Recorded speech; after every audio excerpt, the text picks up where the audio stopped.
Curiosidades del mundo antiguo.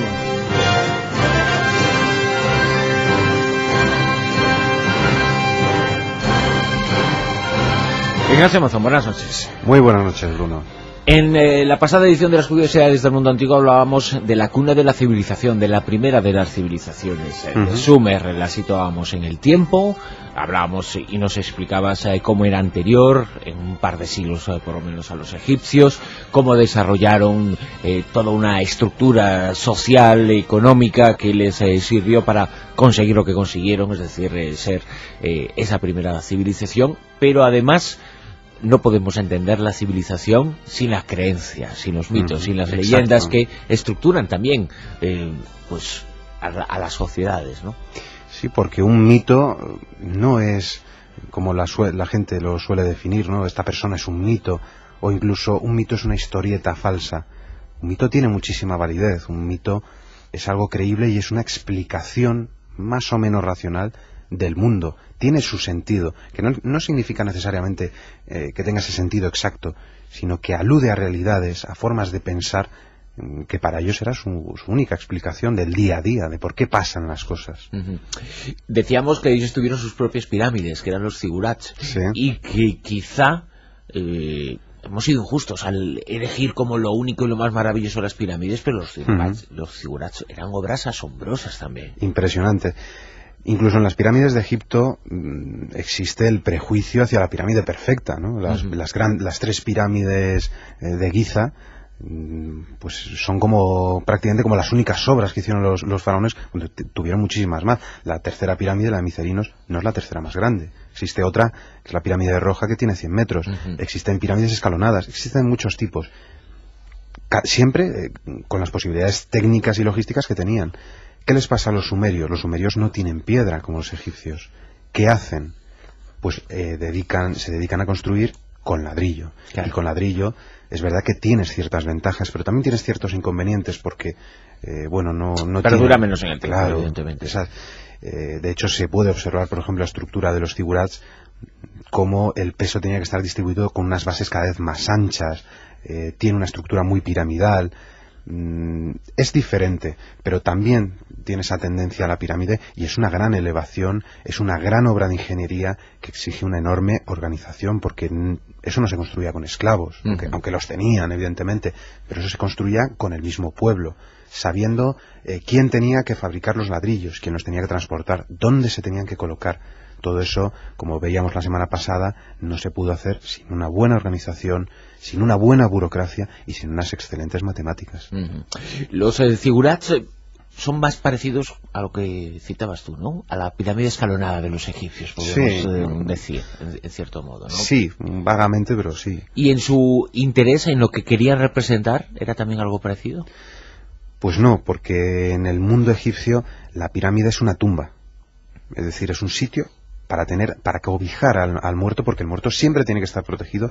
El cuerpo no se puede corromper, porque si el cuerpo es destruido o es dañado, en la otra vida ese espíritu también sufrirá ese mismo daño. Otra cosa es que las pirámides en el mundo egipcio tengan sus templos adosados, porque también se necesita para el culto al muerto. En el mundo sumerio el zigurat es un templo que en la parte alta parece ser que tenía su santuario, incluso se ha hablado de observatorios astronómicos. Tenía un tipo de utilidad diferente.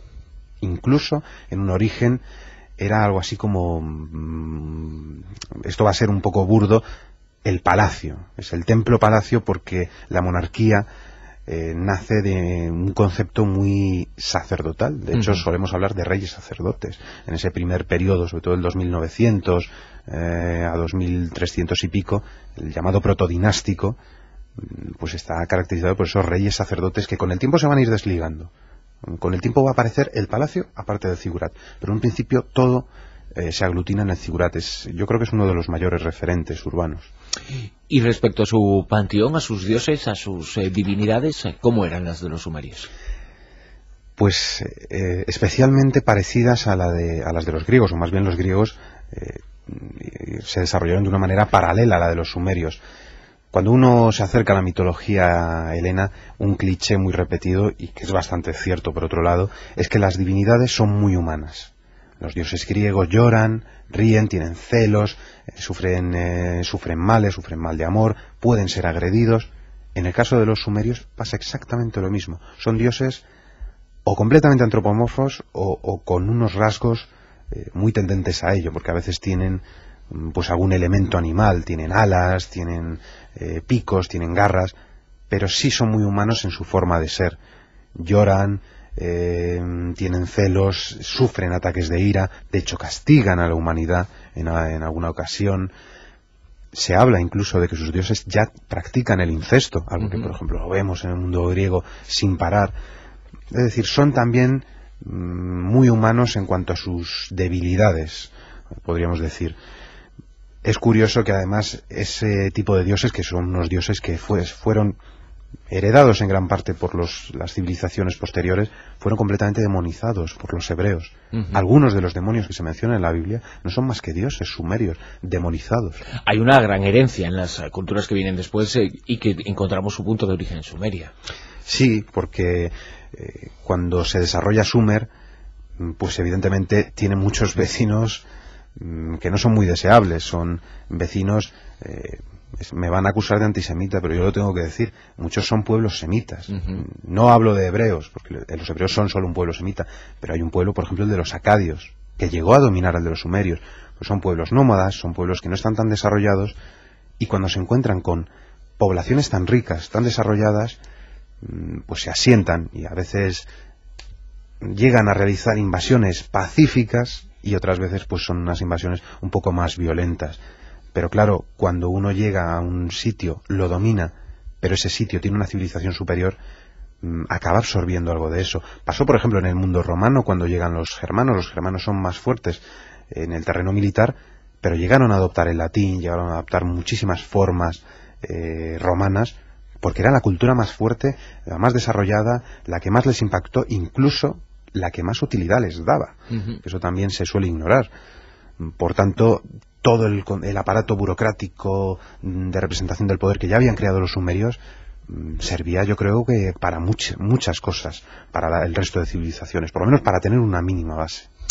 Y fue muy importante para ellos y para que luego las culturas posteriores pudieran beber de lo que había nacido ahí, la existencia de escritura. Sí. Además, a mí me hacía mucha gracia en la facultad porque hay una especie de competición entre egiptólogos y expertos en Sumer. Y sumeriólogos. Y sumeriólogos, para ver quién es el que tiene la escritura más antigua. Yo tengo una del año 3400. Pues yo he encontrado una del 3500. Sí, primero es que hay que definir escritura, que eso ya, claro, ya tiene su aquel, ¿no? Sí, porque ya desde el Neolítico, desde el momento en que hay excedente, es necesario representarlo. Se han encontrado escrituras o protoescrituras, mejor dicho, neolíticas en la península ibérica, eso ya lo hablamos alguna vez, en Huelva, se han encontrado en otros lugares de Europa. Estamos hablando del quinto milenio, pero escritura como tal, escritura más o menos articulada, bien organizada, con signos que son iguales para toda una comunidad, no es que cada uno haga sus propios rasgos, sino que cada uno represente la realidad de una manera igual.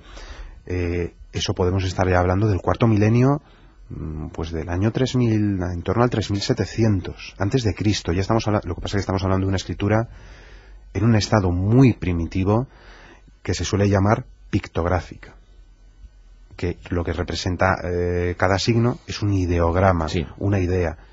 Yo quiero representar cuántos cerdos tengo, pues dibujo una especie de carita de cerdo, pues eso significa cerdo.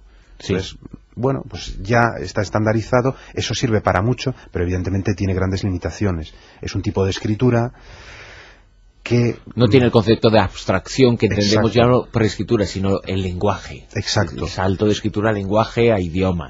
Claro, porque además lo que nos permite solamente es desarrollar una contabilidad. Las tablillas que hemos encontrado sobre eso, pues se circunscriben a cuestiones económicas porque no sirve de mucho más. Por eso se suele hablar más que de bibliotecas, de archivos, donde uno guarda pues toda la producción que tiene, pero está evidentemente muy limitado. Ya en torno al 3200, pero sobre todo en esa primera mitad del tercer milenio antes de la era, es cuando se va a dar un salto cualitativo extraordinario.